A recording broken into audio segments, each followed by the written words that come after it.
Subscribe कीजिए महाविद्या साधक परिवार ऑफिशियल चैनल को, बेल आइकॉन को प्रेस कीजिए, ऑल ऑप्शन पर क्लिक कीजिए ताकि आने वाले वीडियोस की नोटिफिकेशन आपको मिलती रहे। तुमने पुकारा और हम चले आए। तुम लोग बहुत दिन से पुकार रहे थे, तो आज तुम्हारे पिताजी बोले कि शिष्य लोगों के बहुत फ़ोन आ रहे हैं कि माता जी की आवाज़ बहुत दिन से नहीं सुनी, माता जी को बहुत दिन से नहीं देखा। मैंने भी बहुत दिन से तुम लोगों से कोई संवाद नहीं किया था, तो रोज़ सोचती थी आज जाऊंगी वीडियो बना दूँ। वीडियो क्या, बस तुम लोगों से एक संवाद छोटा सा करना रहता है। मैं कभी वीडियो के मूड से आती नहीं कि वीडियो बनाऊँगी। कल भी सोच रही थी, तो कल बहुत सारे शिष्य आ गए। तो एक हफ्ते से क्या है, ये विष्णु का मास चल रहा है, तो शाम तो कुछ 4 बज जाते हैं, 5 बज जाते हैं शिष्यों से मिलते मिलते। तो फिर सोची चलो कल चली जाऊँगी, कल चली जाऊँगी। आज तुम्हारे गुरुजी बोले कि आज तुम जाके वीडियो बना ही दो। और शिष्य लोग रोज़ कहते हैं कि माता जी को बहुत दिन से आवाज़ नहीं सुनी, माता जी को बहुत दिन से देखा नहीं है, और ऐसा वैसा। तो फिर मैं तुम्हारे पास आ गई। मेरा भी मन था तुम लोगों से मिलने का। जब मैं बोलती हूँ और तुम सुनते हो, तो मेरे और तुम्हारे बीच में कोई भी नहीं होता। यहाँ से मैं बोल रही हूँ, वहाँ तुम सुन रहे हो, एक ही क्रिया हो रही है। बोलने वाला बोल रहा है और सुनने वाला सुन रहा है। ना मेरे मन में कोई विचार चल रहे हैं, ना तुम्हारे मन में कोई विचार चल रहे हैं। तो ये क्रिया है। तो जब एक क्रिया होती है तो इसको संवाद कहते हैं। ये गुरु शिष्य के बीच का संवाद, गुरु माँ और तुम्हारे मेरे बीच का एक संवाद है। संवाद में ये क्रिया होती, तुम और हम एक हो गए। तुम और हम अलग अलग नहीं रह गए, अब इस समय एक हो गए, क्योंकि मैं बोल रही हूँ और तुम सुन रहे हो। एक ही क्रिया होगी, तो हम लोग अलग अलग नहीं हैं, हम लोग एक हो गए। इसको कहते हैं संवाद। और जब दो बोलने वाले होते हैं, दोनों के विचार अलग, जब दोनों बोलते हैं तो उसको कहते हैं विवाद। और विवाद तो तुम्हारे मेरे बीच कभी जन्म में होगा भी नहीं, किसी भी जन्म में नहीं हुआ। तो तुम्हारे मेरे बीच हमेशा संवाद होता है। तो मैंने सोचा चलो कुछ संवाद हो जाए तुम्हारे मेरे बीच, कुछ तुमसे बातें हो जाएं 2-4।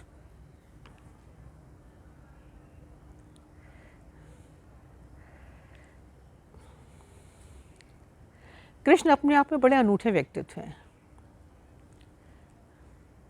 कुछ विषय पर प्रकाश डालूंगी तो कृष्ण के बारे में ही बोलूंगी आज, क्योंकि कृष्ण अपने आप में बड़े अनूठे व्यक्तित्व हैं।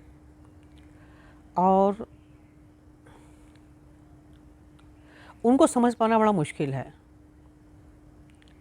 अभी मनुष्य में इतनी समझ नहीं आ पाई कि वो कृष्ण को समझ सकें, क्योंकि धर्म की इतनी ऊंचाई और इतनी गहराई पर होते हुए भी कृष्ण गंभीर नहीं है, बिल्कुल गंभीर नहीं है। वो हमेशा हंसते मुस्कुराते नाचते गाते रहते हैं, गंभीरता नहीं है उनमें। मैं और किसी धर्म की बुराई नहीं कर रही, पर और धर्म गंभीर है पर कृष्ण गंभीर नहीं है, जबकि वो धर्म की बहुत ऊंचाई पर है। मैंने कहा कृष्ण को समझना बहुत मुश्किल है। वो जिस शिखर पर खड़े हैं उसके बावजूद भी वो हंस रहे हैं, मुस्कुरा रहे हैं, नाच रहे हैं, गा रहे हैं, और उदास नहीं हैं, रोते हुए नहीं हैं, गंभीर नहीं हैं। कि ईसा मसीह के बारे में कहा जाता है कि ईसा मसीह कभी हंसे नहीं, कभी मुस्कुराए नहीं। वो उनका क्रॉस पर लटकता हुआ उदास चेहरा ही वहाँ के दुखी चित्त वालों को बड़े आकर्षण का केंद्र बन गया। पर कृष्ण हमेशा हंसते मुस्कुराते हैं।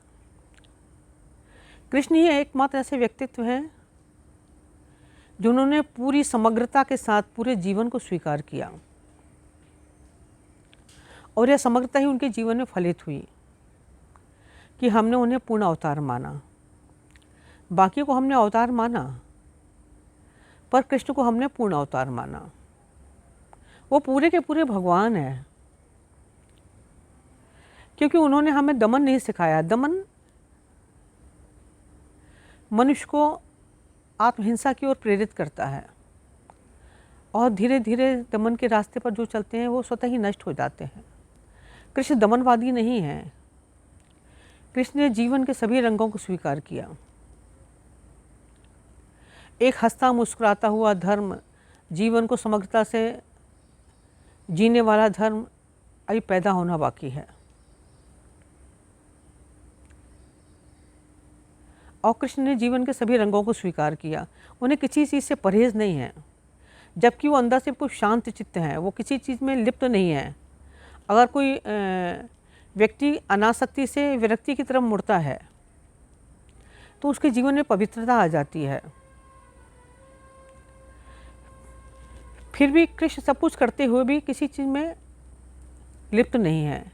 ना उनको स्त्रियों से परहेज है, ना उनको प्रेम से परहेज है, ना नाचने गाने से, ना उनको राजनीति से परहेज है, ना युद्ध से परहेज है। परम शांत हैं, परम अहिंसावादी हैं, पर हिंसा में उतर आते हैं।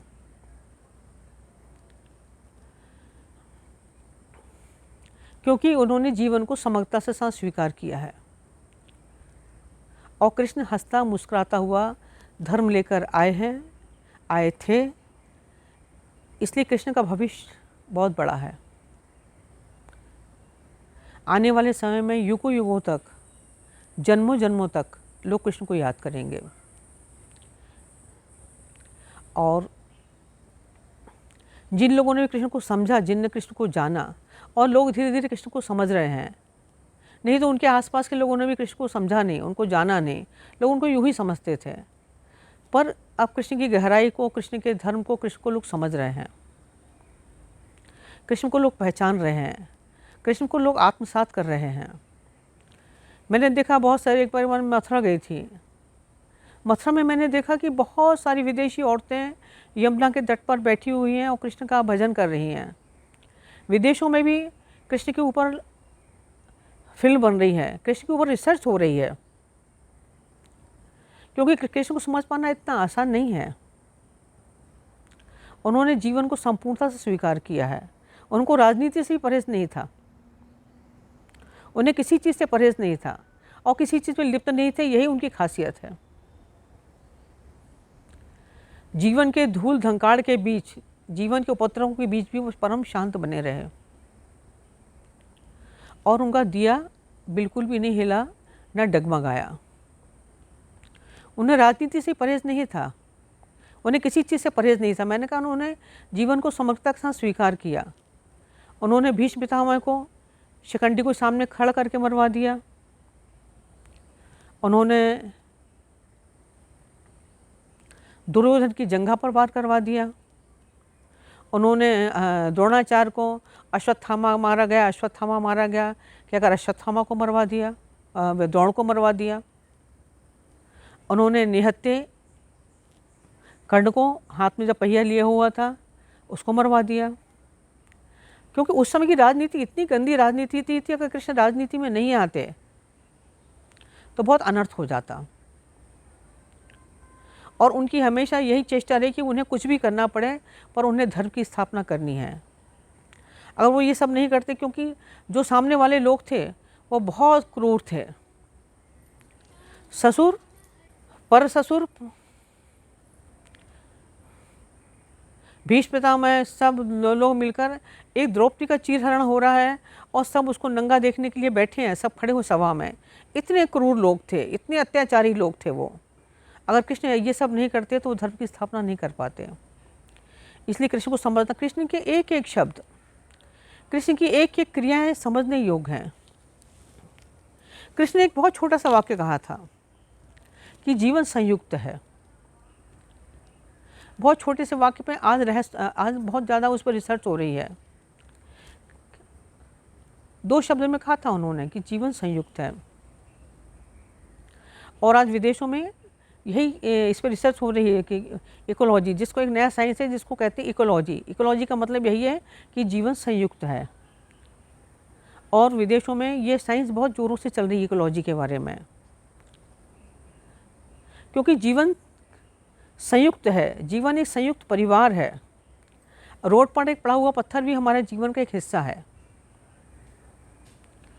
और आज इस विषय पर विदेशों में बहुत चर्चा हो रही है। वो इकोलॉजी के बारे में बात कर रहे हैं, क्योंकि कृष्ण ने कहा था जीवन संयुक्त है। उन्होंने पर्यावरण का बहुत ज़्यादा गलत उपयोग किया, पर्यावरण का नाश किया। उन्होंने प्रकृति का दोहन किया, प्रकृति का भी बहुत गलत उपयोग किया। उन्होंने पेड़ पे पेड़ काट डाले, उन्होंने जंगल के जंगल साफ़ कर दिए। उन्हें उस समय ये भी नहीं मालूम था कि ये पेड़ हमारे लिए कितने उपयोगी हैं, ये पेड़ हमारे लिए कितने कारगर हैं। अगर पेड़ नहीं होंगे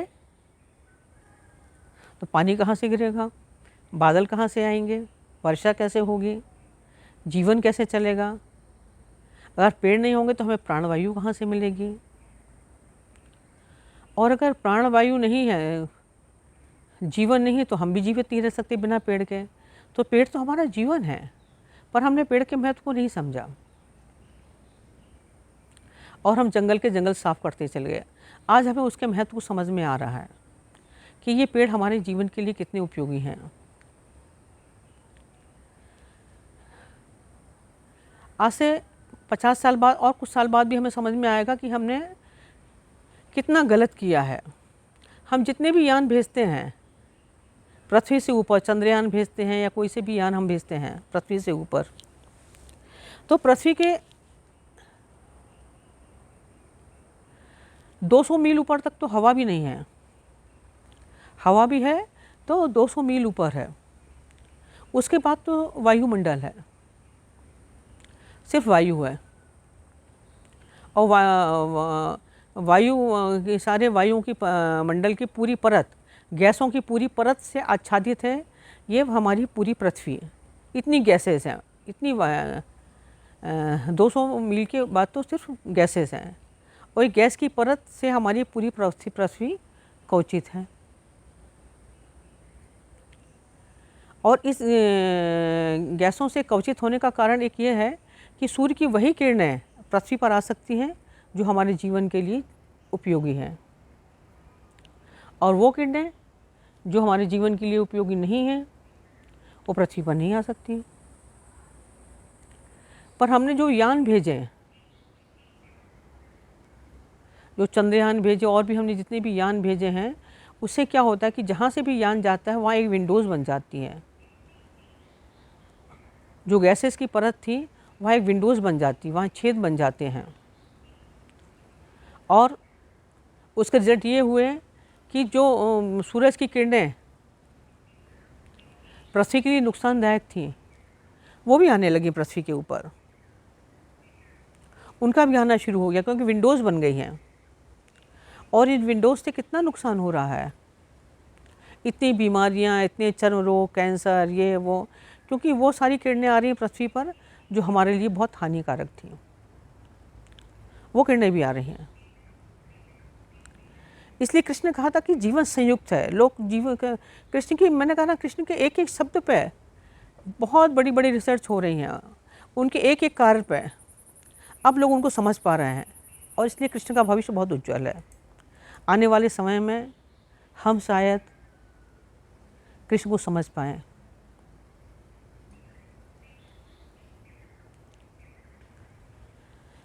दूसरी बात, लोग कहते हैं मीरा ने जहर पी लिया और जहर पीकर भी मीरा नहीं मरी। भक्त प्रहलाद को अग्नि में जलाया पर फिर भी वो नहीं मरे। पर सुकरात को जहर दिया तो सुकरात क्यों मर गए, और ईसा मसीह सूली पर लटक कर क्यों नहीं बचे। मनुष्य के अंदर बड़ी धारणाएं होती हैं, वो पता नहीं सबकी तुलना एक दूसरे से करने लगते हैं। मेरी तुलना किसी से करेंगे या तुम्हारी तुलना किसी से करेंगे, किसी से कोई तुलना नहीं है। हर आदमी का अपना व्यक्तित्व है, और हर आदमी अपनी पृथ्वी पर आता है तो अपने अलग कार्य के लिए आता है। मीरा जहर पीकर इसलिए नहीं मरी क्योंकि मीरा की भावदशा एक अलग थी। लोग कहते हैं मीरा जहर पीकर भी क्यों नहीं मरी, तो मीरा की भावदशा इतने उच्च स्तर पर थी कि जहाँ जहर का प्रवेश नहीं हो सकता। वो कृष्णमय थी पूर्ण, उनका पूरा खून कृष्णमय था, और वह जीवन की चेतना की बहुत उच्च अवस्था में थी, बहुत प्रेम की अवस्था में थी। और प्रेम जो होता है ना, वो जहर का एंटीडोज होता है। अगर आप भी इस परम अवस्था में आ जाएंगे तो आपके शरीर में भी जहर का प्रवेश नहीं होगा।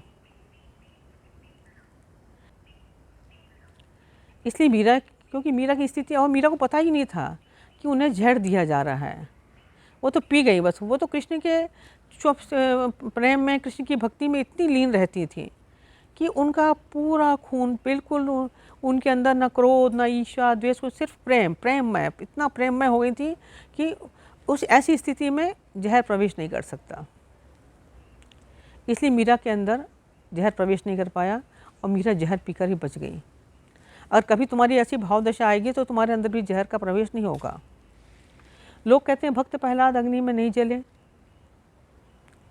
और होलिका जल गई। बात तो सच है, क्योंकि भक्त प्रहलाद को इतना विश्वास था कि जब भी मेरे ऊपर कोई कठिनाई आएगी मेरे भगवान मुझे बचाने आएंगे, और आए भी। जब भक्त प्रहलाद के लिए होली जलाई गई और होलिका को बिठाला गया अग्नि के अंदर, तो नहीं जले, क्योंकि उन्होंने भगवान को पुकारा और भगवान आए। क्योंकि शरीर की शक्ति से ऊपर मन की शक्ति होती है। मन की शक्ति बहुत बड़ी होती है, शरीर से ऊपर है मन की शक्ति। आपने देखा है बहुत सारे लोग अंगारों पर चलते हैं, नाचते रहते हैं अंगारों पर, और फिर भी उनके पैर नहीं जलते। क्यों नहीं जलते उनके पैर? ये भी एक बहुत बड़ा चमत्कार है कि नाचते अग्नि पर, अंगारों पर चलते हैं, फिर भी नहीं जलते। क्योंकि वो, मैंने कहा ना कि मन की शक्ति शरीर की शक्ति से बहुत बड़ी है। उनको मन में इतना विश्वास होता है, इतना 100% पूर्ण विश्वास कि हम नहीं जलेंगे। जहाँ विश्वास डगमगाया थोड़ा भी तो तुरंत जल जाएंगे। ऐसे ही प्रहलाद को पूर्ण विश्वास था कि मुझे ये अग्नि में जला दें, चाहे ऊपर से फेंक दें, चाहे हाथी से कुचलवा दें, या कुछ भी कर दें, मुझे कुछ नहीं होगा, मेरे भगवान मुझे बचा लेंगे। इतना विश्वास, और भगवान ने उसको बचाया। तीसरी बात, जीसस को सूली पर लटकाया गया। लोग कहते हैं और जीसस नहीं, क्यों नहीं मरे, क्यों मर गए, सॉरी जीसस बचे क्यों नहीं? मीरा तो बच गई पर जीसस क्यों नहीं बचे? तो मैंने कहा कि किसी की किसी से तुलना नहीं है। जीसस आए ही थे अपने लिए, अपने आप को सूली पर लटकवाने के लिए। जीसस से बड़ा व्यक्तित्व ईसाई जगत में ना कोई हुआ है ना होगा। और जो लोग जीसस को बहुत गहराई से जानते हैं वो भी इस चीज़ को स्वीकार करते हैं कि जीसस खुद सूली पर लटकना चाहते थे, उनको लटकाया नहीं गया। क्योंकि वो जिसलिए उनका जन्म हुआ था, उनका जन्म जिसलिए वो पृथ्वी पर आए थे, तो उन्हें यह कार्य करना बहुत ज़रूरी था। अगर जीसस सूली पर नहीं लटकते तो वहाँ क्रांति घटित नहीं होती। उन्हें मालूम था कि लोग रूपांतरित नहीं होंगे, लोगों के अंदर इतना रूपांतरण नहीं होगा। मीरा ने जहर पिया तो मीरा के अंदर कोई पूर्व सुनियोजित योजना नहीं थी।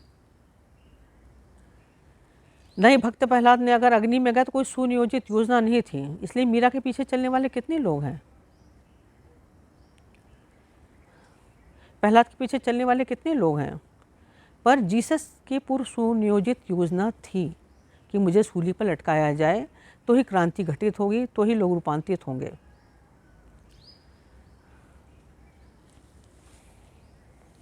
और ये खेल उन्होंने खेला, और इस खेल में उन्होंने पूरी तरह से खेला, क्योंकि सूली पर लटकना उनके लिए खेल था। वो आए इसीलिए थे, उनका जन्म इसलिए हुआ था। और जो पूर्व नियोजित योजना थी, इसलिए आधी पृथ्वी को उन्होंने ईसाईयत में बदल दिया।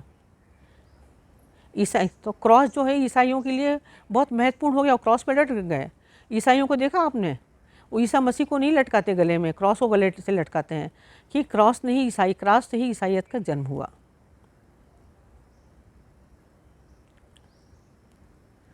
और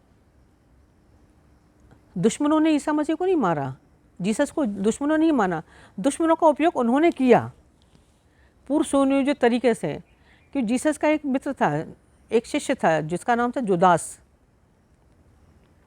और जुदास, लोग कहते हैं कि जुदास ने जीसस को धोखा दिया, पर नहीं, ऐसा नहीं है। जुदास जो था, शिष्य था, वो अपने गुरु को बहुत मानता था और जैसा कहते थे वैसे ही करता था। वो जो भी उन्होंने कहा उसने वैसा किया। और उन्होंने उसको बोला कि तू एक काम कर, तू जाके दुश्मनों को खबर दे दे।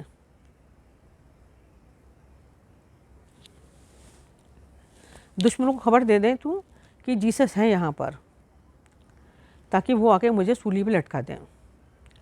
जो भी दिव्य लोग आते हैं वो पृथ्वी पर आते हैं तो वो लोगों का कल्याण करने के लिए आते हैं, उन्हें अपने जीने भरने की चिंता नहीं रहती है, वो तो सिर्फ एक ड्रामा करने आते हैं।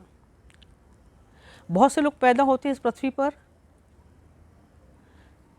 तो प्रकृति से सम्मोहित होकर पैदा होते हैं, पर जो दिव्य विभूतियाँ होती हैं वो पैदा होती हैं तो वो आत्मसम्मोहित होकर पैदा होती हैं, वो आती है सिर्फ जगत के कल्याण के लिए। तो जीसस आए थे ईसाइयत फैलाने के लिए, कल्याण के लिए आए थे। और जैसे जहाँ के लोग होते हैं वैसे रूप में ईश्वर को आना पड़ता है। तो उन्होंने जो उसको बोला जुदास को कि जाओ तुम दुश्मनों को बता दो उनको कि क्या कहते हैं जीसस यहाँ पर है, तो उनको पता चल जाएगा। तो उन्होंने जुदास से कहा और जुदास ने अपने गुरु की आज्ञा मानी, क्योंकि जुदास को भी मालूम था कि अगर मैं दुश्मनों को जाके बता दूंगा तो वो ईसा मसीह को क्रॉस पे लटका देंगे, पर मैं गुरु की आज्ञा नहीं टाल सकता था। वो गया उसने। तो जाते समय उसने ईसा मसीह के पाँव चूमे, उनसे आशीर्वाद लेके, अपनी गुरु की आज्ञा लेके वो गया दुश्मनों को बताने के लिए कि ईसा मसीह यहाँ पर हैं। और जब शत्रु और दुश्मन आए तो जुदास उनके पास खड़ा रहा, बाकी के तो उनके जितने अनुयायी थे वो तो सब भाग गए, पर जुदास खड़ा रहा, जुदास नहीं भागा। और जब ईसा मसीह को क्रॉस पे लटकाया उन्होंने, तो उसके कुछ दिनों क्षण के बाद ही जुदास ने भी आत्महत्या कर ली। तो लोग कहते हैं पश्चाताप की वजह से आत्महत्या कर ली, पर ऐसा नहीं है। जुदास ने आत्महत्या इसलिए की, वो भी इसलिए लटक गया क्योंकि वो अपने गुरु का विरह सह नहीं पाया था, तो वो भी लटक गया। तो ईसा मसीह आए थे सिर्फ क्रॉस पर लटकने के लिए। यह खेल उन्होंने खेला क्योंकि यही खेल खेलने वो आए थे और इसी कारण उनका जन्म हुआ था, इसी कारण उन्होंने जन्म लिया था। और यह एक पूर्व सुनियोजित योजना थी और इसी से ईसाइयत का क्रॉस का जन्म हुआ है और क्रॉस सार्थक हो गया ईसाइयत फैलाने में। अब बात लोग सुकरात की करते हैं कि सुकरात जहर पीकर क्यों मर गए। तो सुकरात कोई धार्मिक व्यक्ति नहीं थे, सुकरात एक खोजी व्यक्ति था, पर बहुत सत्य बोलता था, बस सत्य के मार्ग पर चला था। उसमें एक ही खूबी थी, मैं एक एक करके सबकी खूबियाँ बता रही हूँ। मीरा की क्या खूबी थी और प्रहलाद की क्या खूबी थी, ईसा मसीह की क्या खूबी थी, सुकरात की क्या खूबियाँ थीं। सबकी अपनी अपनी खूबियाँ थीं और सबकी अपनी अपनी खूबियाँ होती हैं। तो सुकरात में की ये खूबी थी कि वो सत्य बोलते थे, एक खोजी व्यक्ति थे वो। तो उनसे वहाँ के न्याय जब और जो सत्य होता था वो बोल देते थे, तो उनको बंद कर दिया गया था कि ज़्यादा सत्य बोलने से भी बड़ी क्रांति घटित हो जाती, कभी कभी अशांति फैल जाती थी उनके बोलने से। तो उनको बंद कर दिया गया कारागृह में। और वहाँ के न्यायाधीशों ने उनसे कहा कि तुम सत्य बोलना छोड़ दो, तुम ये प्रवचनबाजी छोड़ दो, तो मैं तुम्हें आज रिहा कर देता हूँ, मैं तुम्हें आज मुक्त कर देता हूँ। पर सुकरात कहने लगे कि अगर सत्य मैं बोलना छोड़ दूँ तो मैं जीना छोड़ दूँगा। फिर ऐसे जीने से क्या मतलब है? अगर मुझे बोलने ही ना दिया जाए, मुझे सत्य ही बोलने ना दिया जाए, तो ऐसे बोलने से क्या मतलब है? फिर मैं क्यों इस पृथ्वी पर आया हूँ? मैं तो सत्य बोलूँगा और आपको मुझे मारना है तो मार दो, आपको मुझे जहर देना है। उन्होंने कहा अगर तुम सत्य बोलना नहीं छोड़ोगे, अगर ये तुम अपनी प्रवचनबाजी बंद नहीं करोगे तो तुमको जहर दे दिया जाएगा। उसने कहा मुझे जहर दे दो, और घोषणा हुई कि सुकरात को शाम को 6 बजे जहर दे दिया जाए। जब सुकरात की बात आसपास के लोगों ने सुनी तो वो भी सब सुकरात से प्रेम करने लगे। अब सुकरात ने कहा कि मैंने जीवन को देख लिया है, मैं मृत्यु को भी देखना चाहता हूँ। इतने सत्यवादी थे, मृत्यु से आंख मिलाना चाहता हूँ कि मृत्यु कैसे होती है। क्या लोग कहते हैं कि आत्मा होती है, होती भी कि नहीं होती मुझे नहीं मालूम। मैंने कहा वो आध्यात्मिक व्यक्ति नहीं थे। तो उन्होंने कहा आत्मा होती है कि नहीं होती। कृष्ण आध्यात्मिक व्यक्ति थे, पूर्ण आध्यात्मिक। जीवन की बहुत सारी दिशाएं होती हैं, कला भी एक दिशा है, बहुत सारी दिशाएं हैं, भक्ति और धर्म भी एक दिशा है। धर्म के मार्ग पर बुद्ध और महावीर चले, पर कृष्ण ने सभी मार्ग चुने। कृष्ण पूर्ण आध्यात्मिक थे, पूरा जीवन ही उनका आध्यात्म, और आध्यात्म और धर्म में अंतर है। अध्यात्म पूरा जीवन है, धर्म सिर्फ एक दिशा है। पर कृष्ण ने संपूर्ण जीवन अध्यात्मवादी थे, ना उनमें धर्म भी था, ज्ञान भी था, सब कुछ था। पर सुकरात और वो मैंने कहा था कि कृष्ण परम अहिंसावादी हैं। वो कहते हैं अर्जुन से जो बात किसी ने नहीं कही आज तक, सब सुन के बाद उनकी बात सुन के दंग रह गए। अर्जुन से कहते हैं कि अर्जुन तू मार दे तो तू इनको क्या मार सकता है। जब अर्जुन मारने के लिए आगे पीछे हो रहे थे महाभारत के युद्ध में,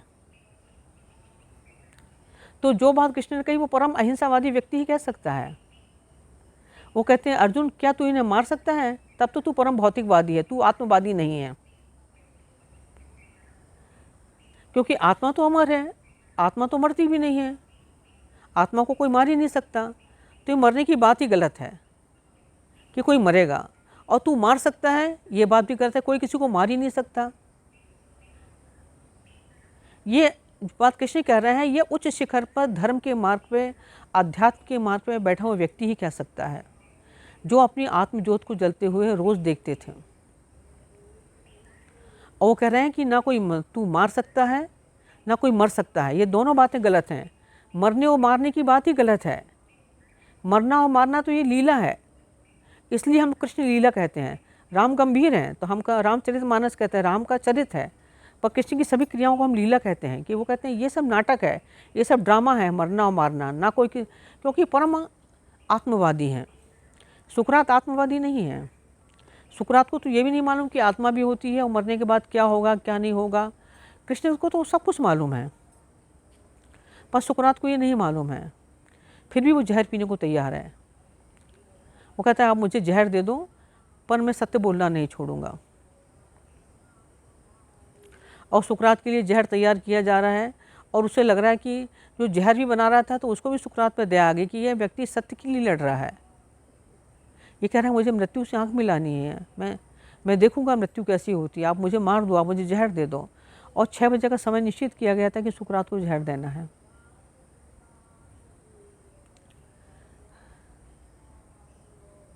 पर लोग धीरे धीरे जहर पी रहे थे कि ये इतना अच्छा व्यक्ति है, कितना अच्छा है ये, थोड़े देर और जी ले। और सुकरात को मरने की बड़ी बोल जल्दी जहर लाओ, जल्दी जहर लाओ, मुझे जल्दी जहर पीना है, मैं जल्दी जहर पीना चाहता हूँ, मैं मृत्यु को देखना चाहता हूँ। और जब सुकरात को जहर दिया गया तो उन्होंने कहा मैं मृत्यु से आंख मिलाना चाहता हूँ, मैं देखना चाहता हूँ क्या होता है। और आसपास के खड़े लोगों को बता रहा था कि उसको जहर दिया गया तो उसने कहा मेरे पैरों ने काम करना बंद कर दिया, फिर मैं पूरा का पूरा अंदर हूँ, अंदर कुछ भी नहीं मरा, मेरे शरीर के गले तक ने काम करना बंद कर दिया, फिर भी मैं अंदर तक पूरा का पूरा हूँ। इतने खोजी थे कि वो अपनी मृत्यु को भी देख रहे हैं। ये तो सुकरात की विशेषता थी। तो सारे जितने भी दिव्य विभूतियाँ होती हैं सबकी अपनी अपनी विशेषताएं होती हैं। इसलिए किसी से किसी की तुलना नहीं करना चाहिए। आप लोग तुलना करते हैं, ये ऐसा है वो वैसा है, वो उसने ज़्यादा अच्छा बोला, उसने थोड़ा ख़राब बोला, उसने तो तुलना ही अपने आप बेकार है। गुलाब का फूल गुलाब का फूल है, कमल का फूल कमल का फूल है। और जितनी भी दिव्य विभूतियाँ हैं, दिव्य विभूतियाँ क्या, हर इंसान अपने आप में अलग है, अनूठा है। आपने देखा किसी का अंगूठा एक जैसा होता है, सबके अंगूठे अलग अलग होते हैं। तो कृष्ण अपने आप में अलग हैं, सुकरात अपने आप में अलग हैं, जीसस अपने आप में अलग हैं। पर कृष्ण जैसा अनूठा व्यक्तित्व एक अलग व्यक्तित्व है। मैंने कहा लोग जन्मों जन्मों तक उनको याद करेंगे। एक बात और आपसे कहना चाहूँगी जाते जाते हैं, सुपर इंटेलिजेंस आपके अंदर है। एक तो होता है आर्टिफिशियल इंटेलिजेंसी। आर्टिफिशियल इंटेलिजेंसी जो है हमें वैज्ञानिकों के द्वारा, बाह्य उपकरणों के द्वारा पता चलती है। पर अगर कोई साधक, बहुत अच्छा साधक है, जो आध्यात्म की गुह्य विद्याओं का उपयोग करना जिसे आता है, इसे ध्यान करना आता है, जो अपने प्राणों को ब्रह्म रंध्र तक में समाहित कर लेता है, जो अपने प्राणों को ब्रह्म रंध्र तक ले जाता है और वहाँ जाके उसके प्राण बैठ जाते हैं। तो सुपर कॉन्शियसनेस की अवस्था में ऐसा साधक बहुत सारी गुह्य विद्याओं का उपयोग कर सकता है। इन गुह्य विद्याओं के माध्यम से आप बहुत कुछ जान सकते हैं। अब सुपर इंटेलिजेंस की अवस्था में आप अपनी गुह्य विद्याओं का उपयोग कर सकते हैं। इस पृथ्वी पर जितने भी प्रकाशवान लोग हुए हैं, जितने भी लोग प्रकाशवान हुए हैं, तो उन सब की बातें, उन सब का प्रकाश हम शास्त्रों में एकत्रित तो करते हैं, यह जगत भी इकट्ठा करता है। जो भी लोग रूपांतरित हुए हैं उनके प्रत्येक क्रियाकलाप ही जगत में एकत्रित होते हैं। जगत इकट्ठा नहीं करता पर अपने आप होते हैं। जितना भी प्रकाश हुआ है वो सब इस जगत में एकत्रित हुआ है। और अगर आप को वह गुह्य विद्या आ गई, वो पूछने की कला आ गई, अगर आप ध्यान के माध्यम से उस वहाँ जा सकते हैं, आप पूछ सकते हैं, क्योंकि आप इस पृथ्वी पर चले, जितने भी दिव्य प्रकाशित लोग हैं सब इस पृथ्वी पर चले हैं। कृष्ण भी इस पृथ्वी पर चले हैं, महावीर भी इस पृथ्वी पर चले हैं, बुद्ध भी इस पृथ्वी पर चले हैं, और सारे लोग इस पृथ्वी पर, जितने भी प्रकाशवान लोग इस पृथ्वी पर चले हैं। तो पृथ्वी ने भी बहुत कुछ इकट्ठा किया है, पर आपको पूछने की कला आ जाए। ध्यान के माध्यम से आप इन गुह्य विद्याओं का उपयोग कर सकते हैं।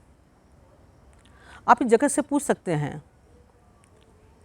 ये पूछने की कला आ जाए। आप बोधि वृक्ष से पूछ सकते हैं कि बुद्ध भगवान को बोधि वृक्ष के नीचे ज्ञान प्राप्त हुआ, और उस समय जो दिव्य प्रकाश निकला था उस वह बोधि वृक्ष के भी रोम रोम में समाहित हो गया। तो बुद्ध भगवान ने तो कह दिया था कि ये बोधि वृक्ष 500 साल तक और रहेगा। तो ऐसा नहीं कि बौद्धों को बोधि वृक्ष से प्रेम था, पर बोधि वृक्ष से प्रेम नहीं था, क्योंकि बोधि वृक्ष ने उस समय को, उस प्रकाश को पिया है। वो निरंजना नदी जो सामने बहती है बोधि वृक्ष के सामने, वो भी साक्षी है कि उस समय क्या घटना घटित हुई थी जब बुद्ध को ज्ञान प्राप्त हुआ था। कृष्ण ने गीता कहाँ बोली, ये आप कैसे पता करेंगे? भगवान ने क्या किया? अब शास्त्रों के द्वारा भी और बहुत सारी स्थितियाँ हैं जिससे आप जान सकते हैं कि महावीर ने क्या किया, बुद्ध ने क्या किया। आप पृथ्वी से पूछ सकते हैं। अगर आपके पास ये कला आ गई, ध्यान के माध्यम से अपना ध्यान केंद्रित करके आप उस स्पेस में जा सकते हैं। उस केंद्र में जाएंगे अंदर, तो वो एक स्पेस है। आपका जो केंद्र है वो सनातन है, वह समय से परे है। आप भूत भविष्य सब कुछ जान सकते हैं, किसी के बारे में भी जान सकते हैं, क्योंकि वह समय से परे, वह सनातन है। वह आपको भूत के बारे में बताएगी, भविष्य के बारे में बताएगी, बस पूछने की कला आ जाए। आप बोधि वृक्ष से पूछने की कला आप में आ जाए कि उस समय क्या क्या घटना घटित हुई थी। इसलिए बोधि वृक्ष को बचाया गया। अशोक ने उसकी एक शाखा को भेज दिया था, अपने पुत्र महेंद्रा और पुत्री संघमित्रा को लेकर श्रीलंका भेज दिया था। सिर्फ बोधि वृक्ष को बचाने के लिए वो बोधि वृक्ष की एक एक शाखा लेकर श्रीलंका चली गई थी, और श्रीलंका से वो शाखा आई औरंगाबाद में, और औरंगाबाद से वो शाखा हम लेके आए हैं, वो मैंने अपने यहाँ से निखिल धाम में लगाई है। क्योंकि बोधि वृक्ष का महत्व है। जब उच्च स्तर के साधक आएंगे, और उच्च स्तर के साधक आप लोग हैं, मैं ये नहीं कह रही कि आप नहीं हैं, वो गुह्य विद्याओं का उपयोग आप कर सकते हैं, और उस सुपर इंटेलिजेंस का प्रयोग कर सकते हैं। आप पृथ्वी से पूछ सकते हैं, पृथ्वी आपको सारे रहस्य बताएगी। आपको पूछने की कला आ जाए कि जब कृष्ण नाचे तो क्या हुआ, जब बुद्ध भगवान को ज्ञान प्राप्त हुआ तो क्या हुआ। निरंजना नदी आपको सब कुछ बताएगी, बोधि वृक्ष आपको सब कुछ बताएगा, बस पूछने की कला आ जाए आपको। ये आकाश भी इस चीज़ का साक्षी है और जगत भी इस चीज़ का साक्षी है, क्योंकि जगत में सब कुछ एकत्रित होता है। आप जो कुछ भी करते हैं और जितनी भी दिव्य विभूति ने जो कुछ भी किया, वह सब का सब इस जगत में एकत्रित है।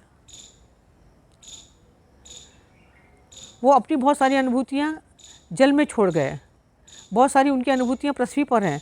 अब पृथ्वी के पूछने की कला आ जाए, पृथ्वी आपको सब कुछ बताएगी, पृथ्वी आपको एक एक बात बताएगी, क्योंकि पृथ्वी साक्षी है। महावीर का कण कण पृथ्वी पर चले हैं, उनका कण कण इस पृथ्वी पर समाहित है।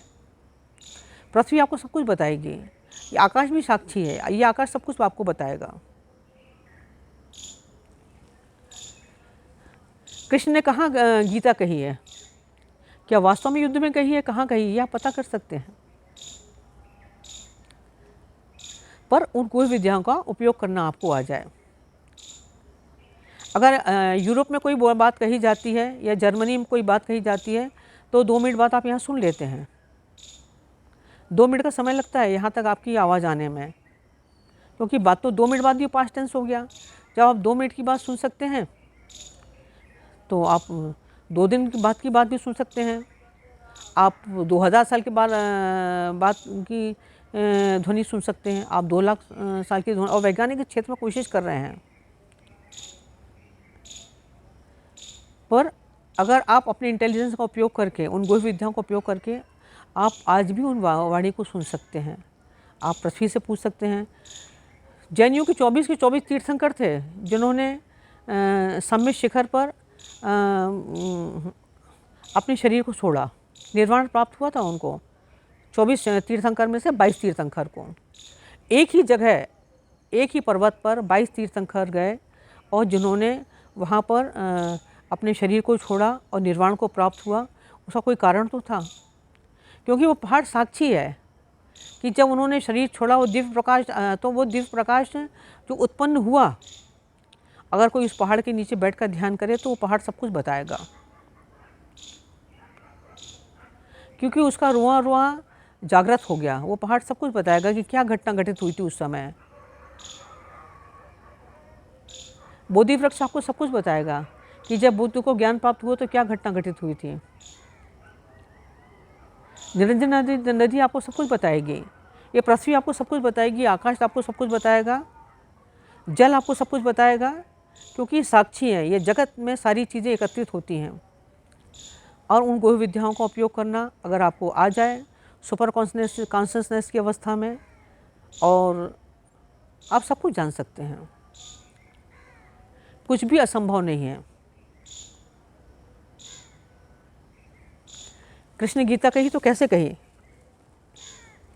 किस अवस्था में कही। और लोग, ऐसा नहीं कि ऐसे, आज भी ऐसे लोग मौजूद हैं, शास्त्रों में जो भी बातें कही हैं या लिखी हुई हैं तो वो किसी के द्वारा कहलवाई गई हैं, या उन्होंने ध्यान में देखी हैं, या उन्हें वो उस केंद्र में गए, वहाँ जाके ध्यान उन्होंने एकत्रित किया, और वहाँ से उनको जो बात पता चली तो फिर उन्होंने शास्त्रों में लिखी। ऐसे कोई शास्त्रों में कोई कहानी नहीं लिखी है। शास्त्रों की एक एक बात सत्य है। इसलिए उन गुह्य विद्याओं का उपयोग आप भी कर सकते हैं। मीरा जहर पीकर भी इसलिए नहीं मरी क्योंकि मीरा की जो भाव दशा थी वो अमृतमय थी, कृष्णमय थी। और कृष्ण में और अमृत में कोई अंतर नहीं है। कृष्ण अमृतमय है। और आपको मालूम है 100 सांपों में से 3 सांपों के शरीर में जहर होता है। बाकी के जितने भी सर्प होते हैं उनमें जहर नहीं होता। पर अगर कोई भी बिना जहर वाला सर्प भी लोगों को काट दे तो लोग मर जाते हैं। क्यों मर जाते हैं? क्योंकि हमारे अंदर क्रोध की ग्रंथि है, हमारे अंदर ईर्ष्या की ग्रंथि है, द्वेष की ग्रंथि है। ये सभी विष ग्रंथियाँ हैं। इतनी विष ग्रंथियाँ हैं हमारे अंदर, और जब हमें क्रोध आता है तो हमारी विष ग्रंथि सक्रिय हो जाती है। जब हम किसी से ईर्ष्या करते हैं तो हमारी विष ग्रंथि सक्रिय हो जाती है। द्वेष की अवस्था में विष ग्रंथियाँ सक्रिय हो जाती हैं। पर प्रेम की अवस्था में विष ग्रंथियाँ खत्म हो जाती हैं, क्योंकि प्रेम जहर का एंटीडोज है। तो बिना जहर के सांप काटे भी लोग मर जाते हैं, क्योंकि एक तो सांप ने काटा, उसकी भाव दशा एकदम ऐसी हो जाती है कि अंदर की जो जहर ग्रंथियाँ हैं वो भी अपना जहर छोड़ देती हैं, डर के मारे, घबराहट के मारे। तो लोग बिना काटे हुए सांप, बिना जहर के सांप से ही मर जाते हैं, क्योंकि विष ग्रंथियाँ मौजूद हैं।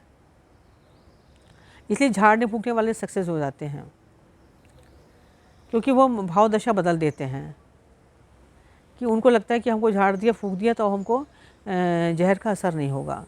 और नहीं तो मैंने कहा ना कि शरीर से ऊपर मन की शक्ति है। मन ये मान लेता है कि हमको सांप ने काट दिया, अब हम मर जाएंगे। और अगर मन ये मान ले कि हमको सांप ने काटा तो हम नहीं मरेंगे, हम ऐसा नहीं होगा, तो ऐसा नहीं होगा। इसलिए मन की शक्ति शरीर की शक्ति से बड़ी है। गुह्य विद्याओं के बारे में छोटे छोटे शार्ट में बोला, कुछ तो बोलना था, और क्या बोलूँ, जो बोलना था वो तुमसे बोला कि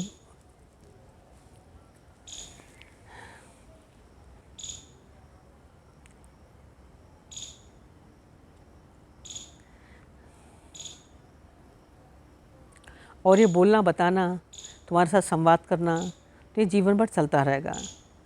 और मैं एक बार यही आशीर्वाद दूंगी कि ये गुह्य विद्याओं का उपयोग करना आपको आ जाए, आप कृष्ण को समझ सकें, आप ईसा मसीह को समझ सकें, आप मीरा को समझ सकें, आप भक्त प्रहलाद को समझ सकें, आप इस संपूर्ण ब्रह्मांड के रहस्यों को समझ सकें। और ये कोई असंभव बात नहीं है। और ऐसा सुपर इंटेलिजेंस तुम्हारे अंदर जागृत हो, यही मैं आपको आशीर्वाद देती हूँ। मैंने पहले भी कहा था कि कृष्ण हंसता मुस्कुराता हुआ धर्म लेकर आए हैं, इसलिए कृष्ण का भविष्य बहुत विराट है, कृष्ण बहुत विराट है। और ये विराटता कहाँ तक जाएगी? मैंने कहा जन्मों जन्मों तक, युगों युगों तक लोग कृष्ण को याद करेंगे। हजारों साल का इतिहास है, कुछ लोग ही ईश्वर को प्राप्त हुए, बाकी लोग बिना ईश्वर को प्राप्त करे ही मर गए, एक ठूठ के समान। जरूर कोई ना कोई बुनियादी भूल रही होगी। अगर एक माली 50,000 पौधे लगाए और एक आध पौधे में फूल आए, तो माली की सफलता नहीं है। माली की सफलता नहीं है कि एक आध वृक्ष में फूल इसलिए आ गए कि वो माली की नज़र से बच गया होगा। माली की सफलता तो जब ही है जब वो 50,000 पौधे लगाए और पूरे पौधों में फल आए, फूल आए, सुगंध आए। ये माली की सफलता है। और ये मेरा घमंड नहीं है। महाविद्या साधक परिवार में मेरी हमेशा यही तुम्हारे कार्य तो करती हूँ, तुम्हारे कार्य भी देखती हूँ। ऐसा नहीं कि तुम्हारे कार्य में नहीं, मैं कह निखिलेश आनंद एक, क्योंकि तुम्हारे कार्य भी होते हैं तो दिव्य शक्तियों के द्वारा ही होते हैं। निखिलेश आनंद भी कृष्णत्व का मतलब ये नहीं कि कृष्ण, निखिलेश आनंद में पूर्ण कृष्णत्व था। और वो कोई भी व्यक्ति अगर दीक्षा देता है, शक्तिपात करता है, तो बिना कृष्णत्व के वो शक्तिपात कर ही नहीं सकता। कृष्णत्व होगा तो ही शक्तिपात कर पाएगा। और मैंने कहा कृष्ण का भविष्य बहुत उज्जवल है। तो महाविद्या साधक परिवार का कि अगर 50,000 पौधे लगाए और सबके सब में सुगंध आए। और मेरी हमेशा से यही इच्छा रही कि मैं जितने भी पौधे लगा रही हूँ, ये अपने जीवन के अंतिम समय तक सब में सुगंध आए, सबके जीवन में पूर्णता की प्राप्ति हो। और ऐसा ही होगा, और ऐसा ही मेरा आशीर्वाद है। इसका बहुत गहरा मतलब है। 12 से 15 तारीख के बीच तुम्हारे गुरुजी और हम दोनों मिलेंगे आपसे भोपाल में, निखिल धाम में। आप आ सकते हैं, कोई रजिस्ट्रेशन फ़ीस नहीं है, कोई प्रवचन नहीं है, कोई बड़ी बड़ी बातें नहीं हैं। बस आपसे मिलेंगे, आपको दीक्षाएं देंगे। कुछ विशेष दीक्षाएं देना है मुझे, और गुरुजी को आपको कुछ विशेष दीक्षाएं देना चाहते हैं। आपको, हमें तो कुछ प्राप्त होता है तो हम आपको देना चाहते हैं। हमारा काम ही बांटना है। और तुम्हारे गुरुजी तो बांटने में सबसे ज़्यादा नंबर 1 है। वो तो भगवान है, उनको भी बांटना बहुत अच्छा लगता है। जब आप आदमी की आंखों में पवित्रता आ जाती है तो भगवान हो जाता है। वो भी किसी चीज़ में लिप्त नहीं है, और मैं भी किसी चीज़ में लिप्त नहीं हूँ। और तुम लोग को बुलाती हूँ तो निर्लिप्त भाव से बुलाती हूँ कि आ जाओ। कोई कारण होगा तुम्हें बुलाने का, कि आ जाओ तुम लोग, और कुछ विशेष दीक्षाएं देनी हैं, कुछ विशेष बात करनी है। और निखिल धाम में ही मिलूँगी तुम लोगों से। आ जाओ, और अपने आस पड़ोस के लोगों को भी लेके आओ। ज़्यादा से ज़्यादा लोगों की दीक्षा करा लो, क्योंकि दीक्षा का अपना महत्व है। मुझे तो सबसे अच्छा काम लगता है, ना प्रवचन करना अच्छा लगता है मुझे, ना वीडियो बनाना अच्छा लगता है। मुझे दीक्षा करना बहुत अच्छा लगता है, क्योंकि दीक्षा का महत्व है। दीक्षा करने से ही तुम्हारे अंदर रूपांतरण होता है। बोलने अगर मैं बोलूँगी तो शायद 2-4 लोगों के अंदर रूपांतरण होगा, पर मैं जब दीक्षा करती हूँ तो तुम्हारे अंदर संपूर्ण रूपांतरण हो जाता है। तुम पूरे के पूरे बदल जाते हो, बहुत चेंजेस आते हैं। ये क्रिया मुझे आती है, ये क्रिया तुम्हारे गुरुजी को आती है। इसलिए जीवन में दीक्षाओं का महत्व है। और दीक्षा ऐसे नहीं कि दीक्षा देना कितना आसान है, शक्तिपात करना इतना आसान काम भी नहीं है। ये पंचम शरीर तक जब जो भी व्यक्ति अपने पंचम शरीर तक पहुंच जाता है वही दीक्षा कर सकता है, वही शक्तिपात कर सकता है। और पंचम शरीर से आपको दीक्षा दी जाती है, इसलिए आपको फ्री में दीक्षा मिल जाती है, हंसते खेलते खेली खेल में खुदा मिल जाता है। पर हम चाहेंगे कि आप गंभीरता से लें और इस चीज़ के दीक्षा के महत्व को समझें,